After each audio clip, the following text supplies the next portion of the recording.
At school, I wasn't very popular, and I was the kid that was overweight and teased. So I wasn't, I didn't have the new clothes, and I used to dread, morning recess and lunchtime because I had nobody to play with. And when I would go home, I would have a dog, and her name was Sally. So when I went home, I would go out in the backyard, and Sally would always greet me with kindness, and she just comforted me. And I would tell her how jealous I was or how upset I was about the kids at school and how mean they were. So right through my childhood, I had Sally when I was 6 months old up until, I was 11 years old, 11, 12 years old. And during that whole entire time, she was the one that kept me sane, and she was the one that I told all my secrets to, and who I would cry to. My parents used to drink a little bit, and I don't think they saw a lot of what I was going through, but my dog did. So when she died, for me, I think it was the first experience of love and trust, and it broke my heart. The sadness that I felt growing up as a little girl, not having any friends, and having an animal to be your companion and to tell your secrets to laugh with and to cry with as you would with a human being. It's powerful, and it's what got me through those horrible years, because they weren't the best, and I survived them like every other child who might feel lonely will also. And it was only becoming an adult that I became stronger. But I still always carry with me, even obviously now and to this day, until the day I die, the respect and love that an animal can give you and what we should give them. So this is kind of, for me, I guess, Pets Haven. It's really it's funny how life is evolving. I feel like I'm giving back to them, that I'm helping them, and many times when I see that fear, it really does, and it does take me back to being a child, and I can go back to that feeling just like that, and it's awful, it's sad, and it's teary, and your heart goes and like, oh. But then when you go out and you save an animal, and then that happiness that you feel, nothing beats it. It's beautiful.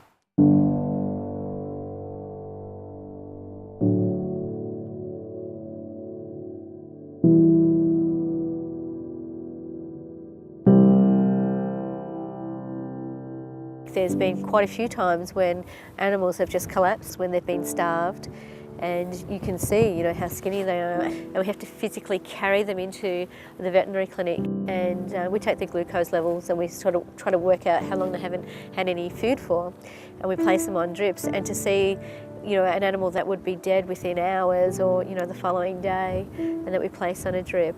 It stays in hospital maybe for a couple of days or a week or so, placed into foster care, and then they turn into happy, robust animals. And I believe they know. I'm sure these animals, they're just amazing. They're beautiful animals. Their soul is lovely. So these dogs just arrived from Mountain Pound, a mother and baby. And they said that they were strays, but we believe that the owner really did surrender them and didn't want the dogs anymore. You can tell how underweight she is and how hungry they are. She's such a good girl, letting her pup eat. She's starving. There you go. Good girl.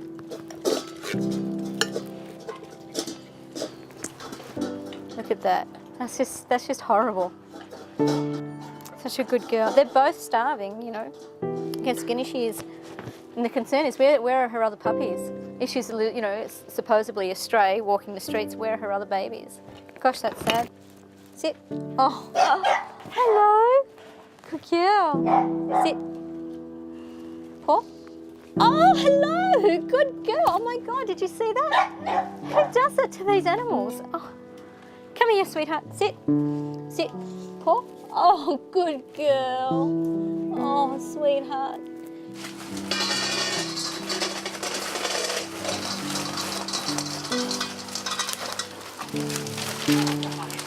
She sits and shakes hands. She's beautiful. She's great with her pup.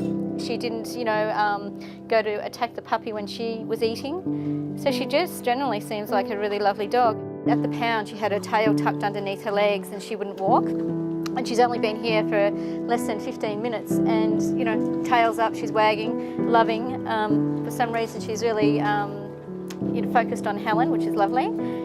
So this poor dog it's up to us as human beings to look after these animals. They can't go and, you know, open up a can of dog food for themselves or feed themselves. So some human being has done this to this dog. And you can imagine yourself if you didn't have food for a period of, you know, say 10 days, how you would feel. So she's just an excellent dog, but how did she end up in a pound on death row with a puppy?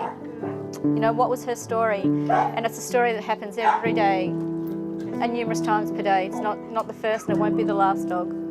It's pretty sad. It's up to us to give her a second chance now.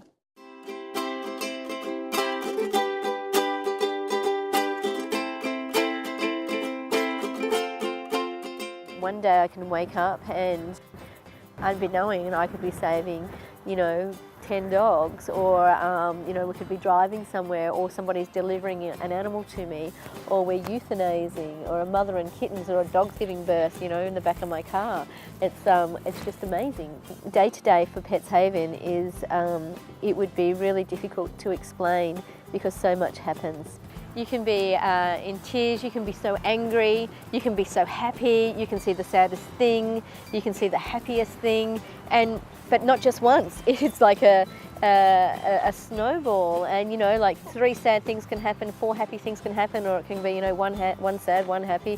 It's amazing. And I think for me, balancing the emotion is that I have absolutely amazing people around me. My PH team, those girls, they know me, you know, and they show up at the most amazing times when I'm really down, without words. Pets Haven is not Trish. It's not I'm lucky I've got so many people around me, and they will be the ones that will make it happen, and they'll be the ones to carry it on when I can't.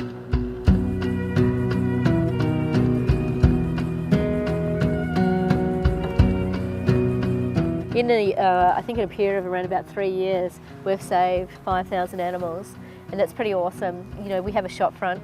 We don't have a big shelter complex. Many people that come into Pets Haven, they're quite surprised. They think that we have this massive complex with acreage and a totally different setup.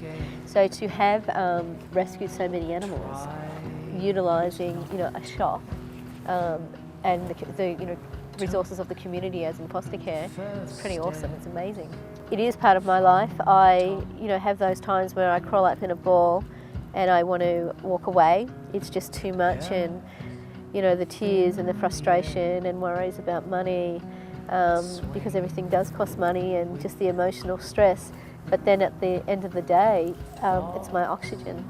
I couldn't live doing anything else. I think about it, and I've gotten to those real low points. You know, my marriage breakdown, that was really hard. But then I look at, you know, the lives that we save, and the happiness that, you know, we do bring, even though there is a component of sadness there, it balances out, and I don't think I could ever walk away. I am going to be that old lady that's saving cats that you probably don't want to live next door to. Joey, you are the one. I will love you to the setting sun and to the moon. My vets are absolutely amazing. They know that it's welfare work, and I don't think I've been ever turned back from one of my vets. You know, I'm really, really lucky. They understand the job, they see it, they get frustrated, they shake their heads. You know, there's been many times that, you know, 2 o'clock in the morning, 3 o'clock in the morning, various times that I've called them, and like I said, I've never been told no. There's always, you know, emergency centres also that will open their doors welcoming to us. And so they should, they're vets, you know, and these animals deserve the best treatment possible. One of the saddest things in this job is when I have to make the decision for euthanasia, because that really is ending an animal's life, and it's a big decision. It's not something that I take lightly. It's something that it's obviously done in conjunction with vets. So seeing animals in terrible conditions, and many of these animals, their conditions could have been prevented, and humans have caused the suffering. So that's where it's really painful, you know, seeing an animal in pain, or knowing, you know, that they're just not going to get better. One hopes that, you know, I've done the right thing. Everything that I do, I'm guided by with vets, but it's never easy. He's had chronic dry eye most likely, which has caused like scarring over the eye, and he can't see through his eyes at all because of that. Poor darling. There's just nothing there, is there? Hey. Oh, that's a terrible state. Yeah, it's really thick, isn't it? The other thing is, look at that. I mean, these teeth, this has got a lot of calculus on it, sort of hard stone. Do we know much about his background? No, he just came from a pound. So obviously he's gotten to this age living in a house somewhere, but, you know, why isn't he there now? Yeah. You know, he could have gotten out and been Australian and collected. Yeah. And, you know, the owner may have thought that the dog's gone away to die. A lot of people think that. That eye's protruding. Yeah, his heart's not so good either, Trish. He's got a lot of fluid on his lungs as well. Which is... That's probably why. I dare say he'd probably cough. If I elicited a cough, he'd probably try and, or start coughing because of that, and partly probably because he's breathing in the bugs from his mouth all the time. He's got this really dirty mouth. He's always breathing in these bacteria, and a lot of these dogs actually have chronic lung infections as a result. So his testicles are both quite different in size. So his right testicle's really large, and his left one's relatively small. And they've been there for quite a long time, so...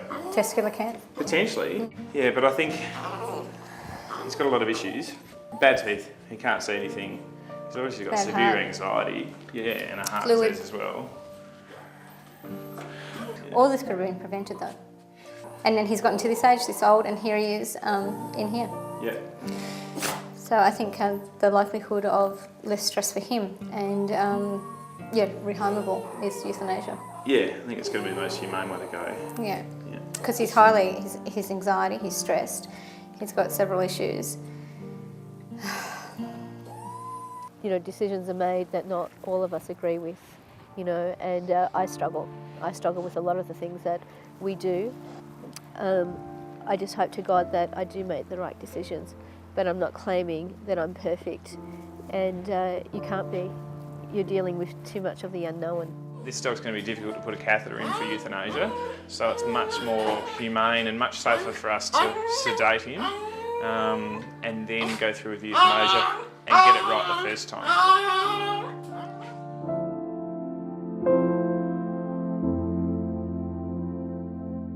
I just hope that it is the right thing. It's so big out there.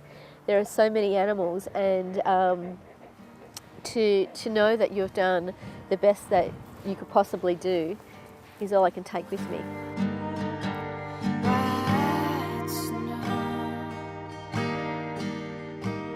white snow,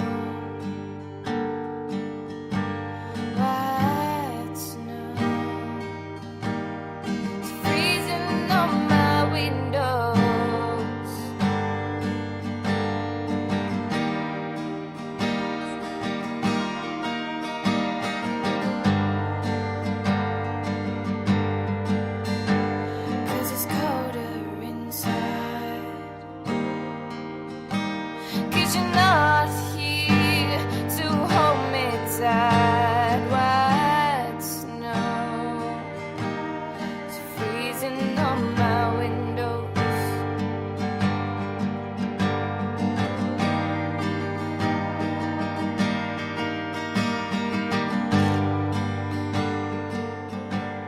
All of that could have been avoided if that dog was looked after right from the beginning. It was such an old dog and ended up in a pound. How did it end up in a pound? It had rotten teeth, a bad heart, fluid on the lungs, you know, a mouth infection. It had a possible testicular cancer, dermatitis in the scrotum. It was just in a mess, and it had it actually had a home somewhere, and wherever that home was, they didn't provide the appropriate medical treatment that that dog required. So now that dog died in a stranger's arms. It died here today. White snow, white snow. The greatest lesson that I have learned, that I take with me all the time, it's Lily's story. Lily was an ex-breeding dog, and she was bred, and the person that owned her left her in a vacated home. he didn't mind selling her puppies for $500 each, but when it was time to move, he left Lily. I received a telephone call from a council, and they told me that they had to pick up this blind dog that had been bred, and nobody would really want her because she's blind, and I was their last resort to saving Lily. So I said yes, of course, and I was really nervous because you connect with eyes, and I was wondering how Lily would know that I was there to help her. So I went and met Lily, and I laid on the floor with her and gave her a cuddle and just wanted her to feel my heart and that she was safe. So I took her to an eye specialist, and it turned out that Lily had a genetic disease in her eyes, and she had 48% on one side and 21% pressure on the other side, so she had a headache every day. Lily was in a bit of pain. So the best option was for us to remove those eyes. So being a shelter, we also have to de-sex. So we thought we would remove the eyes and de-sex at the same time, and she was booked in for that surgery. I received a call during the day of her surgery stating that the vet was asking for permission to have Lily euthanized because she was under anaesthetic, and they found mammary glands, they found mammary cancer. And he thought that Lily was going to have to go through far too much, and it was just best to end her life. And I just couldn't say yes. I felt it, that Lily was going to be okay, and I said no. And he reluctantly went ahead and did the surgery. He removed her eyes, he de-sexed her, he did the mammary strip. And for 3 days, Lily's eyes would just drip blood, and she was on morphine, and those 3 days were, it's a memory that comes back like that, it was like hell, because I saw that she was in pain, and I didn't know whether I did the right decision. And on day 4, really not knowing and thinking, oh my God, maybe I should have let her go, maybe the vet was right, she got up and she wagged her tail, and she was in my house and started moving around, and the weeks she got better and better and better, and by 6 weeks she was so bossy. She was absolutely amazing. And that story, Lily's story, that was 4 years ago. So I think the lesson, or how I carry my job with me, if I feel it inside that it's right or it's wrong, I go with that feeling. And with Lily, I felt that ending her life was wrong, that it wasn't time, and it was right.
We were scared, tried not to watch,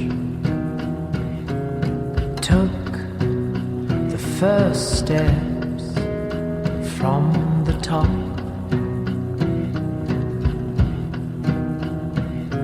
then built